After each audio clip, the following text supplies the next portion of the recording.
Burning Man is an annual gathering that takes place at Black Rock City, a temporary community erected in the Black Rock Desert in Nevada. The event is described as an experiment in community and art, influenced by 10 main principles, including radical inclusion, self-reliance and self-expression, as well as community cooperation, civic responsibility, gifting, decommodification, participation, immediacy and leaving no trace. First held in 1986 on Baker Beach in San Francisco as a small function organized by Larry Harvey and a group of friends. It has since been held annually, spanning from the last Sunday in August to the first Monday in September. For example, Burning Man 2016 was held between August 28 and September 5, 2016. At Burning Man, the community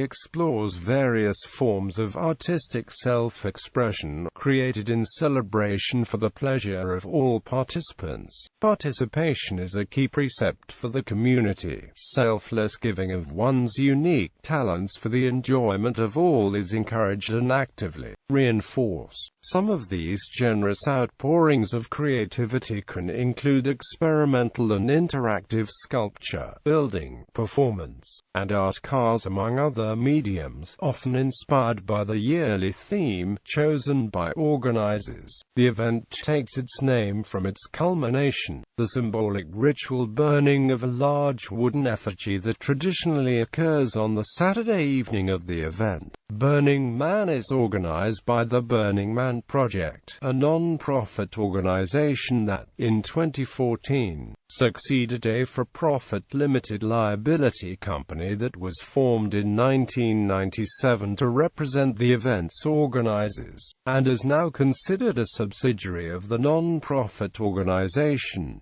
In 2010, 51,515 people attended Burning Man. Attendance in 2011 was capped at 50,000 participants and the event sold out on July 24. The attendance rose to 70,000 in 2015. Smaller regional events inspired by the principles of Burning Man have been held internationally. Some of these events are also officially endorsed by the Burning Man Project as regional branches of the event. History: 1986–1989. One of the roots of the annual event, now known as Burning Man, began as a bonfire ritual on the summer solstice in 1986 when Larry Harvey, Jerry James, and a few friends met on Baker Beach in San Francisco and burned a 9-foot wooden man as well as a smaller wooden dog. Harvey has described his inspiration for burning these effigies as a spontaneous act of radical self-expression. The event did have earlier roots, though. Sculptor Mary Grauberger, a friend of Harvey's girlfriend Janet Law, held solstice bonfire gatherings on Baker Beach for several years prior to 1986, some of which Harvey attended. When Grauberger stopped organizing it, Harvey picked up the torch, so to speak, and ran with it. He and Jerry James built the first wooden effigy on the afternoon of June 21, 1986, cobbled together using scrap wood, to be torched later that evening.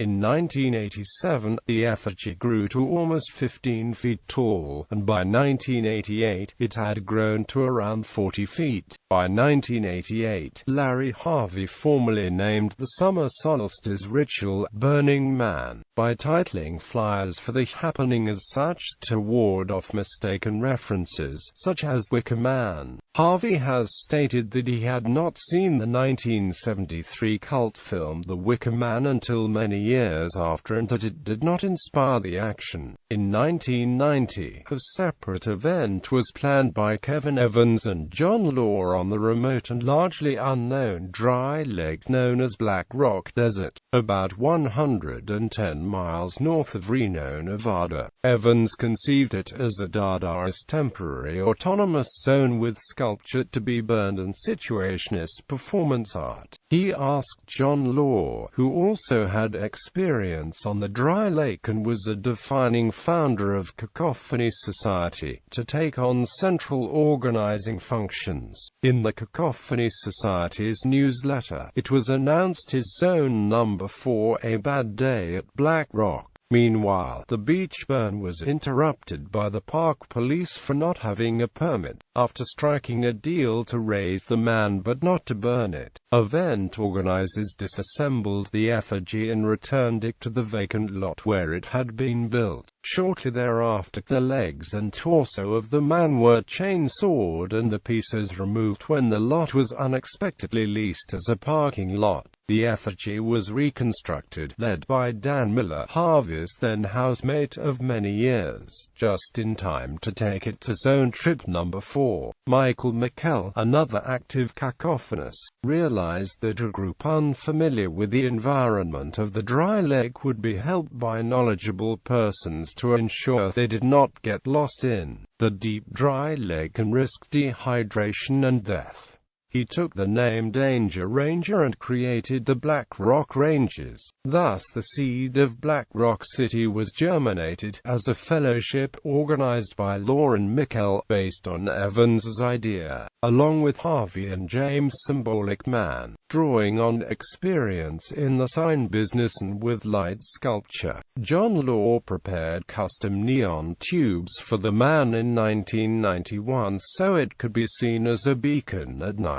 In its first years, the community grew by word of mouth alone. All were considered participants by virtue of surviving in the desolate, surreal, trackless plain of the Black Rock Desert. There were no paid or scheduled performers or artists, no separation between art space and living space, no rules other than don't interfere with anyone else's immediate experience, and no guns in Central Camp. 1991 marked the first year that the event had a legal permit through the BLM. 1992 saw the birth of a smaller, intensive nearby event named Desert Sideworks, conceived and directed by William Binzin and co-produced with Judy West. The annual, several weeks-long event was held over summer solstice at various fertile hot springs surrounding the desert. Participants built art and participated in self-directed performances. Some key organizers of Burning Man were also part of Desert Sideworks, and William Binzin was a friend of Larry Harvey. Hence the two events saw lots of cross-pollination of ideas and participants.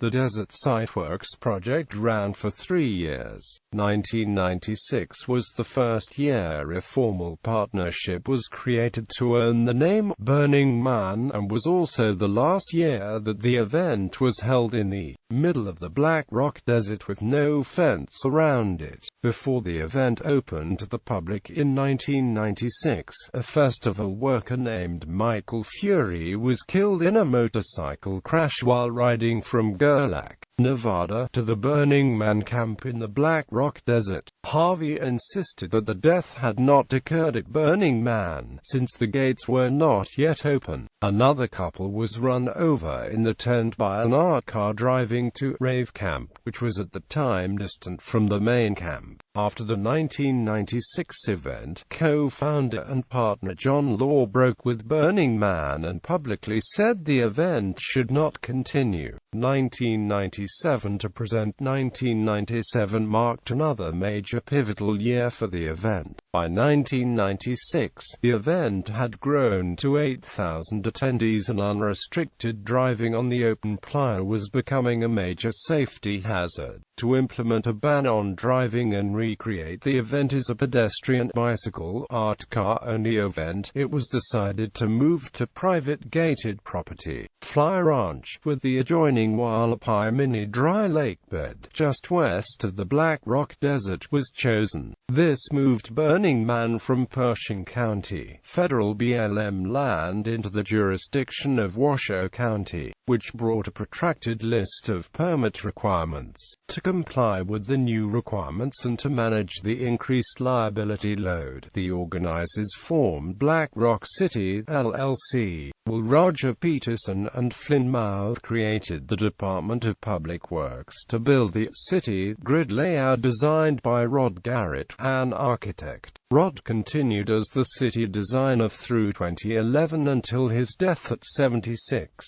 He is also credited with the design of all of the man bases from 2001 through 2012, the Center Camp Cafe and First Camp. With the success of the driving ban having no vehicular incidents, 1998 saw a return to the Black Rock Desert, along with a temporary perimeter fence. The event has remained there since. As the population of Black Rock City grew, further rules were established in relation to its survival. Some critics of the event cite the addition of these rules as impinging on the original freedoms, altering the experience unacceptably, while others find the increased level of activity more than balances out the changes.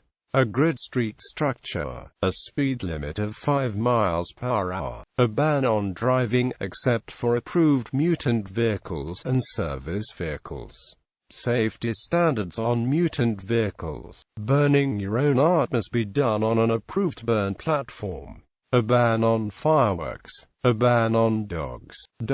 Another notable restriction to attendees is the 7-mile-long temporary plastic fence that surrounds the event and defines the pentagon of land used by the event on the southern edge of the Black Rock Dry Lake. This 4-foot-high barrier is known as the trash fence because its initial use was to catch wind-blown debris that might escape from campsites during the event. Since 2002, the area beyond this fence has not been accessible to Burning Man participants during the week of the event. One visitor who was accidentally burned at the 2005 event unsuccessfully sued Black Rock City, LLC in San Francisco County Superior Court. On June 30, 2009, the California Court of Appeal for the First District upheld the trial court's grant of summary judgment to Black Rock City, LLC on the basis that visitors who deliberately walk towards the Burning Man after it is lit assume the risk of getting burned by such an obviously hazardous object.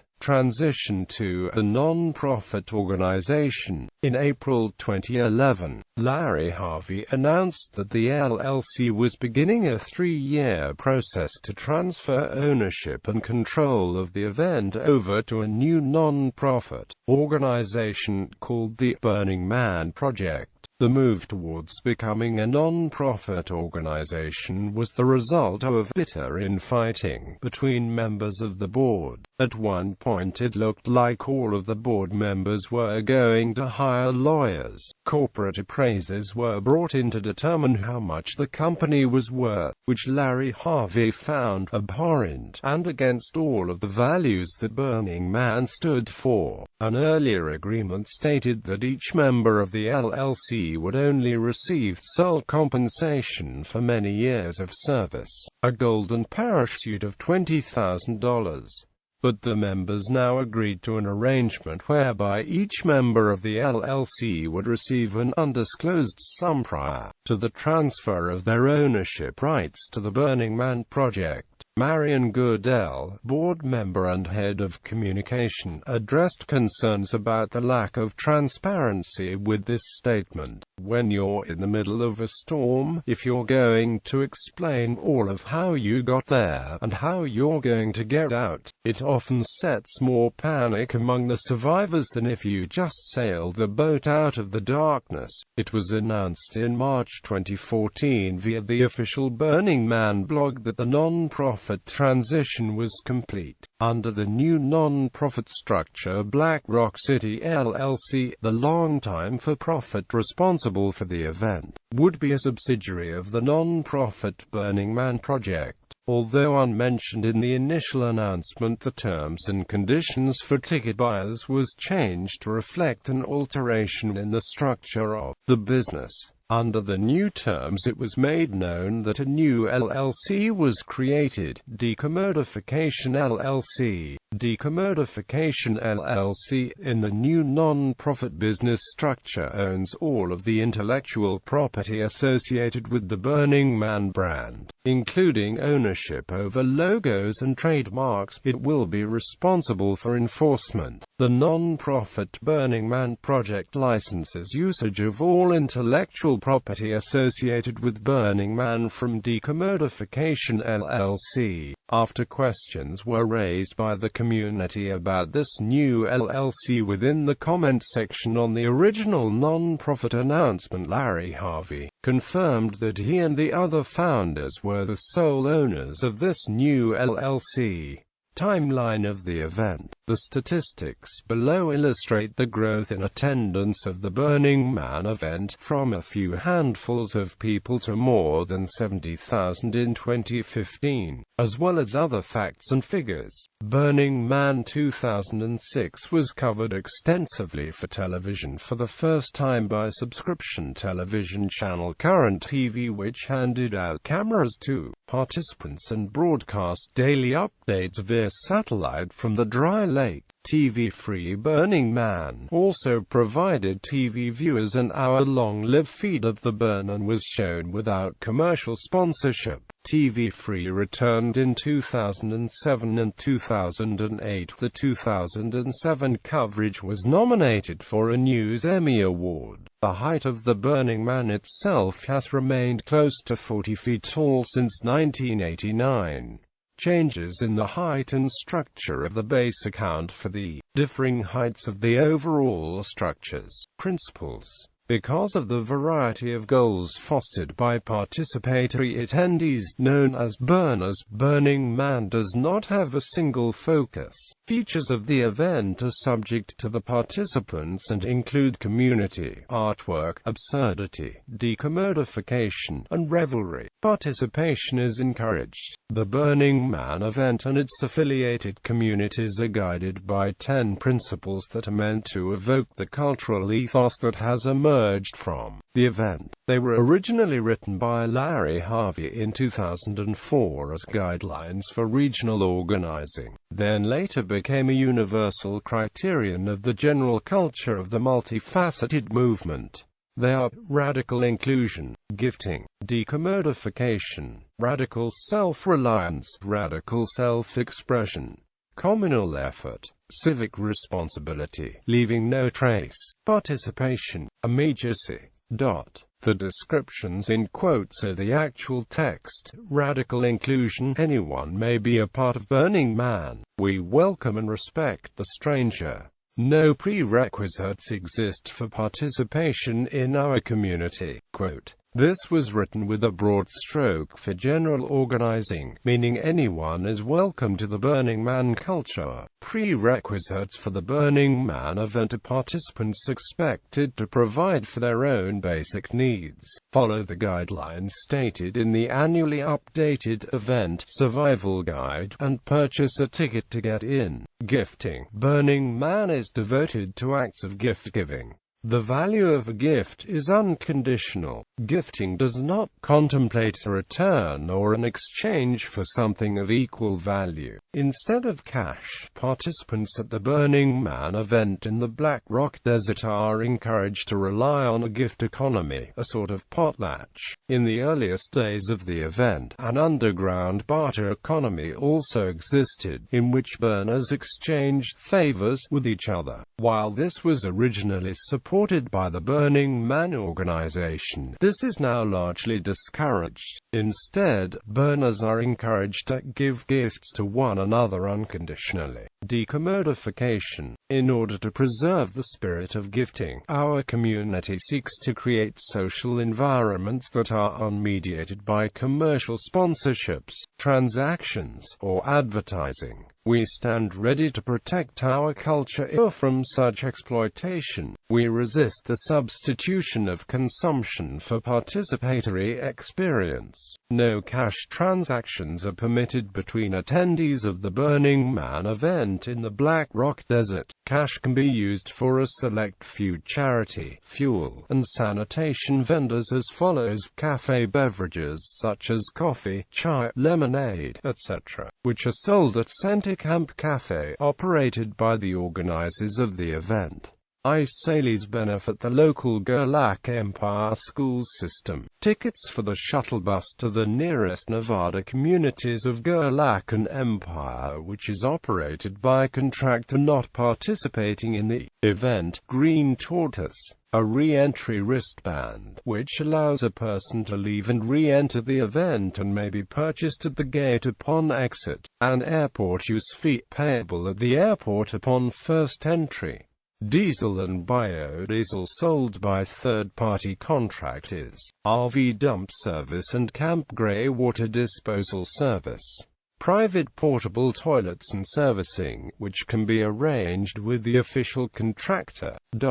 Radical self-reliance. Burning Man encourages the individual to discover, exercise and rely on his or her inner resources. The event's harsh environment and remote location, the way it is, makes participants expected to be responsible for their own subsistence. Since the LLC forbids most commerce, participants must be prepared and bring all their own supplies with the exception of the items stated in decommodification. Radical self-expression. Radical self-expression arises from the unique gifts of the individual. No one other than the individual or a collaborating group can determine its content.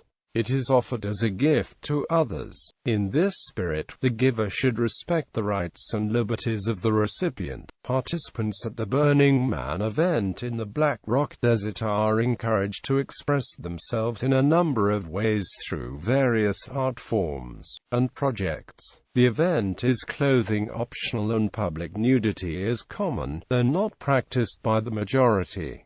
Communal effort. Our community values creative cooperation and collaboration. We strive to produce, promote and protect social networks, public spaces, works of art, and methods of communication that support such interaction. Participants at the Burning Man event in the Black Rock Desert are encouraged to work with and help fellow participants. Civic responsibility. We value civil society. Community members who organize events should assume responsibility for public welfare and endeavor to communicate civic responsibilities to participants. They must also assume responsibility for conducting events in accordance with local, state and federal laws. Leaving no trace. Our community respects the environment. We are committed to leaving no physical trace of our activities wherever we gather. We clean up after ourselves and endeavor, whenever possible, to leave such places in a better state than when we found them. Participation. Our community is committed to a radically participatory ethic. We believe that transformative change, whether in the individual or in society, can occur only through the medium of deeply personal participation. We achieve being through doing. Everyone is invited to work. Everyone is invited to play. We make the world real through actions that open the heart. People are encouraged to participate rather than observe. Immediacy. Immediate experience is, in many ways, the most important touchstone of value in our culture. We seek to overcome barriers that stand between us and a recognition of our inner selves, the reality of those around us, participation in society, and contact with the natural world exceeding human powers. No idea can substitute for this experience.